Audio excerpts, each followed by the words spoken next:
Abdul El-Sayed, who wants to take away their gun rights. He wants to codify Roe v. Wade and overturn the Dobbs decision. He wants to abolish ICE. And a lot of the working class families in Michigan, just like in Indiana and around the country, these families just want to keep these men and women just want to keep their families safe. And El-Sayed wants to abolish ICE and allow the drug cartel gangs to take over the streets of cities in Michigan. You look at the extreme positions that El-Sayed has staked out, and if he would happen to win in November, he would be the most extreme Democrat, radical United States senator that we've ever had. He would make Bernie Sanders look squishy. You just got a preview of some of the GOP attacks against Abdul El-Sayed now that he is officially the Democratic nominee for the U.S. Senate in Michigan. And it's clear that they very clearly don't know what to say about him or how to attack him, so they're just calling him an extremist when the policies that they're pointing to, like bringing back Roe v. Wade, that's not extreme at all. In fact, that is a majority position in the United States. But if you look at the table that they put up on Fox News comparing his platform to DSA's, as if that's proof that he's extremist, it's just laughable because these policies are fairly mainstream. Medicare for all, abolishing ICE, taxing the rich. And just look at the last two columns. Capitalism. He supports it, but wants regulation and affordable housing. Oh no, that just sounds utterly horrifying. So their pitch to Michigan voters is that they should reject healthcare and affordable housing in exchange for nothing, so as to avoid quote-unquote extremism. Sounds like a great bargain. Sign me up. I mean, what a wonderful pitch that they're actually trying to offer to voters. But if that's not convincing enough, well, he's also a Muslim, so there's that. El-Sayed is also an Islamist, as is Mondami. And look, you see the green-red convergence where the communists and the Islamists, they want Sharia law, they hate Jews, they hate Christians, they hate capitalism, they hate America. All of this is coming together in a way that is really a toxic, toxic stew. We actually do want Sharia law, Ted. How did you know? Which one of you told Ted Cruz that we want Sharia law on the left? Because that was supposed to be a secret. Now, he also said that the communist left hates Jews, and Trump echoed that same line of horseshit on Truth Social, where he called El-Sayed a communist loser who hates Jews in Israel. And just to translate that for you, he's calling El-Sayed anti-Semitic because he doesn't think that the terrorist state of Israel should be allowed to blow up children in Palestine. You have to support their genocide, otherwise you're anti-Semitic. Just like how if you don't support Saudi Arabia's 2018 genocide of Yemen or the UAE's complicity with genocide in Sudan, you're Islamophobic. And if you don't support Russia's invasion of Ukraine, you're Russophobic too, because that's the way that it works, apparently. Republicans are the ones doing identity politics now, as it turns out.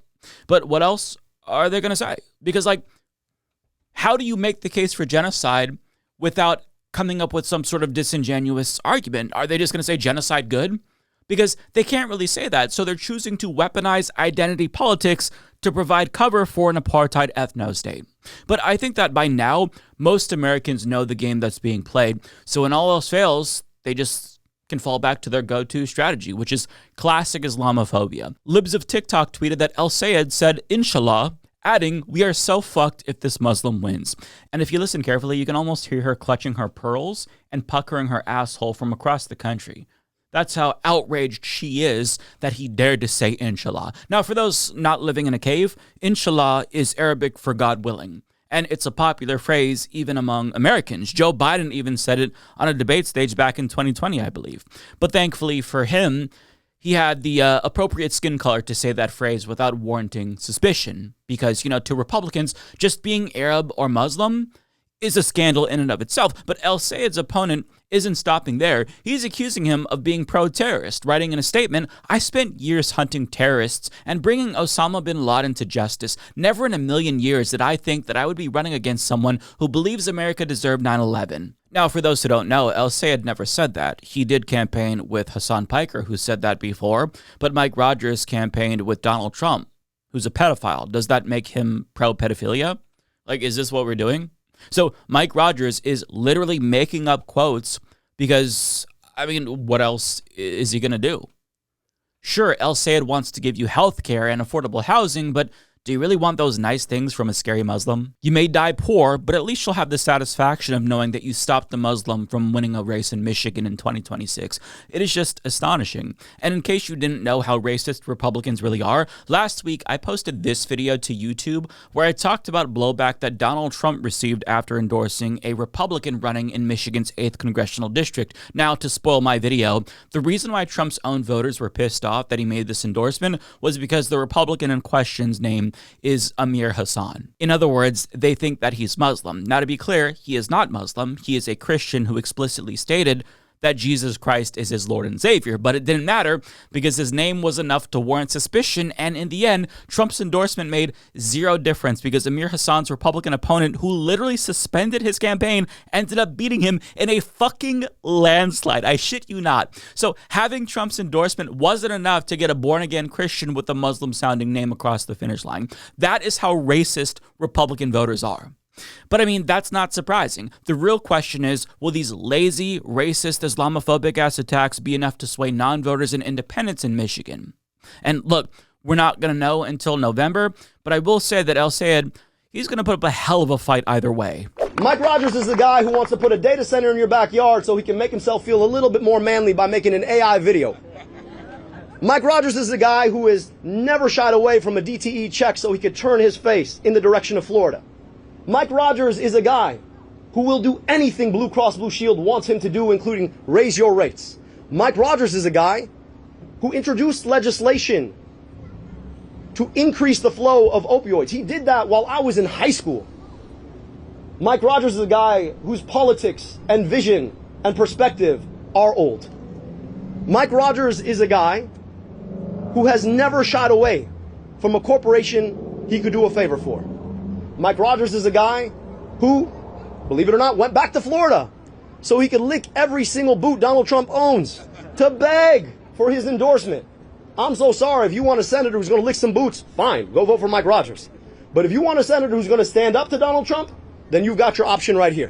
He took, I don't know how much money, nearly $1 million from the pharmaceutical industry, voted to raise prescription drug prices, helped to architect the legislation that kicked off the opioid epidemic. This is a guy who's never seen a corporate dollar he did not want to use to corrupt his office. He made $14 million after leaving Congress and moving to Florida to play golf. If we bring people together around a movement to take our politics back, we really can beat him. And what he's missing is that politics has changed since the year 2000 when he got to office. Now, it's not enough to just get, $70 million and run 30-second ads on television. You actually have to stand for something. And this is a guy who doesn't want to actually explain why he's backing Donald Trump on the worst, most ridiculous war that we've seen that they swore up and down that we'd never fight. He doesn't want to explain why he drives an EV but doesn't want you to. He doesn't want to explain why he's okay with everybody paying $5 gas because of adventurism abroad. So we're looking forward to forcing him to explain all of those things to the people of the state of Michigan and then sending him back to Florida so he can golf with his buddies. He's so good at this, and he's very clearly ready to take on this fascist buffoon. And I think this really is going to be the ultimate test, not just for the electability of the progressive left, but also for the intelligence of the American people. Because when given the choice between a fascist, genocide-supporting Republican with no policy solutions and a progressive doctor who opposes genocide and wants to give everybody health care, I mean, what are voters going to choose? To me, maybe I'm living in a bubble, it feels like this is the easiest decision ever. It's like if I asked you, hey, would you rather I slap you across the face or give you $100? I think most logical people would opt for the $100 as opposed to the slap. But in all fairness, as easy as this decision is on paper, there's going to be a lot of dark money spending to obscure the difference between El-Sayed and Rogers. And I say that because Alex Sullender of Axios reports that AIPAC is gearing up to spend big against El-Sayed in support of Mike Rogers. So they lose the primary, then they immediately pivot to supporting the Republican in the general after they didn't get their way. Because their goal is to support a rogue imperialist terrorist state, and party affiliation makes no difference. They'll support a progressive or a straight-up fascist so long as that individual is going to be a solid vote for Israel reliably. It is truly outrageous. But one thing that I will say is that I am really impressed by Mallory McMorrow and even Haley Stevens, who immediately got behind Abdul El-Sayed in order to defeat the fascist Republican. And that is important because the Democratic Party really does have to be united, and I appreciate his former opponents doing what they expected of us, because in the event it were Stevens, we all know they would be saying vote blue no matter who, so I'm glad to see his opponents actually practice what they preach, which isn't always the case, because we saw with Mamdani and we're seeing it with Daria Lees and other DSA members. You know, some Democrats aren't willing to fall in line as they would expect us to. And listen, I know how hard it is to suck it up and vote for a candidate that you don't really like. That sucks. This is the first time that leftists like myself haven't had to do that. So I empathize with the liberals who don't want to vote for El-Sayed. But with that being said, as much as we try to welcome liberals and Stevens voters in particular into the fold, we're going to have to acknowledge that we may have to cut our losses with some Democrats who just aren't gettable. And I think that that number, thankfully, is fairly low, but we have to face the fact that the Democratic Party, like the Republican Party, has an Islamophobia problem. Racism is alive and well in the Democratic Party. Now, even though you have his opponents getting in line behind him, you have some Democrats who are going to refuse to support him just because of who he is. In fact, some Democrats, like Fetterman, for example, they're just implicitly endorsing his Republican opponent. Are you willing to unify with Abdul El-Sayed, for example, who's now the Democratic nominee, the Democratic candidate? Oh, well, yeah, the tough guy. He called me ugly and then I should be on a pike. And I'm like, Chief, I own mirrors. I know I'm an ugly guy. But if you want to put me on a pike, I mean, he has like a little man syndrome kind of energy. And now he was really arrogant in that race. And now we have just found out that, less than a majority of Democrats want him. And he has a serious responsibility between now and November to hold that seat. So you think he could lose to Mike Rogers?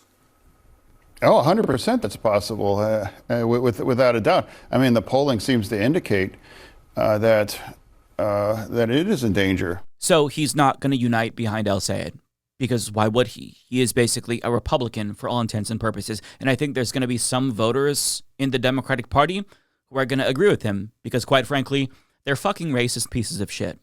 Now, the only thing surprising to me about that clip is that Fetterman was at least self-aware enough to know how ugly he is, because he is. Objectively speaking, he is as ugly on the outside as he is on the inside.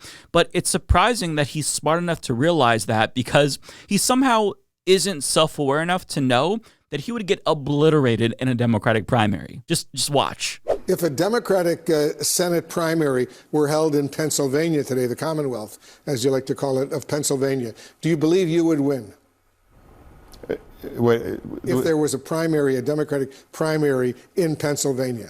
Like today? Yeah. Yeah. That's. We don't know exactly, but overall, it's 2026, so it's really kind of a theoretic. Well, by all means, Fetterman, feel free to run in a Democratic Party primary in 2028 then. I'd love nothing more than to see you get your cheeks clapped by Summer Lee. Nothing would make me happier to watch her drag you through the fucking mud during a Democratic primary debate. That would be wonderful to see. But to get back to El-Sayed, this race is very important, obviously, because if he's able to actually pull off a victory here, the Democratic establishment, they're not going to be able to come up with some bullshit electability argument about AOC in 2028 and whether or not she's viable in swing states in 2028 if she chooses to run for president.